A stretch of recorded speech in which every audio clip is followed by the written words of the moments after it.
Guidance channel YouTube पर। क्या सुना रहा हूँ। जब मैं अंदर उनके साथ गया, जो मेरे साथी थे, मुझे साथ लाए थे, सब इधर उधर बैठ गए। मेरे लिए कोई जगह ना रही। मेरा यंग जमाना था, अक्ल भी कम थी, अदब आदाब न जानता था। मैं बगैर सोचे समझे उनकी जगह पर बैठ गया।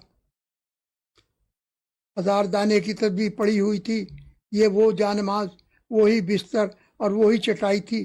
साथ में एक औरत रोटी पका रही थी और साईं जी के हाथ में देती थी।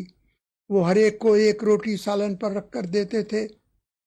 एक बात खास थी कि जब मैं अपने साथियों के साथ आ रहा था तो उन्होंने कहा था कि एक बात याद रखना, वो बात नहीं करते, वो रोटी जब दे तो इनकार न कर देना, ये गलती ना करना। और उनको साईं जी कहते हैं। जब मेरा नंबर आया तो रोटी को मैंने देखा, बहुत बड़ी रोटी है, कैसे खाऊंगा। मेरे साथियों ने बताया था कि किसी तरह भी इनकार न करना, खा लेना। मैंने दिल में सोचा मेरा तो पेट खराब हो जाएगा। साईं जी मुंह पर करके बोलते रहते थे। वो बोले, इस खाने में कोई खराबी नहीं, खराबी तेरे अंदर है।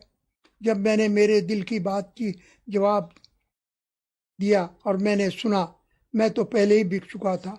मैंने रोटी खाई और मेरे साथी कहने लगे कि चलो। इस तरह लोग आते थे, बगैर बात किए खाना खा कर चले जाते थे। मुझे अंदाजा हुआ कि वो दिल की बात हर एक की करते थे, इसका गोल मोल हल बताते थे और वो मुंह पर करके बोलते रहते थे।